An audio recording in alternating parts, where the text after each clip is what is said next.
রাতের আধারে হঠাৎ করে দাউ দাউ করে জ্বলছে আগুন। এ নিয়ে বাড়ছে রহস্য।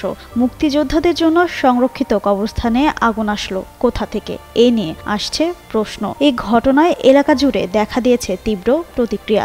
এটি স্বাধীনতা বিরোধী চক্রের পরিকল্পিত নাশকতা বলে অভিযোগ মুক্তিযোদ্ধা ও এলাকাবাসীর। রোববার রাতে রাজবাড়ীর পাংশা উপজেলার বাহাদুরপুর ইউনিয়নে তারাপুর কবরস্থানে আগুন দেয় দুর্বৃত্তরা। 1946 সালে এই কবরস্থানটি প্রতিষ্ঠিত হয়। এখানে 2022 সালে মুক্তিযোদ্ধাদের জন্য বিশেষভাবে 4% জায়গা আলাদা করা হয়। বর্তমানে সেখানে 5 মুক্তিযোদ্ধার কবর রয়েছে। রোববার রাতে কবরস্থানটির সীমানা প্রাচীর ও বাঁশ দিয়ে ঘেরা অংশে কেরোসিন ঢেলে আগুন দেওয়া হয়। স্থানীয় মুক্তিযোদ্ধারা জানান, এ ঘটনার বিচার না হলে ভবিষ্যৎ প্রজন্মের কাছে মুক্তিযোদ্ধাদের অস্তিত্বই ঝুঁকিতে পড়বে। আর ঘটনাস্থল পরিদর্শন করে উপজেলা নির্বাহী কর্মকর্তা জানান, এটি স্পষ্ট ইচ্ছাকৃত অগ্নিসংযোগ। পুলিশকে ব্যবস্থা নিতে নির্দেশ দেওয়া হচ্ছে।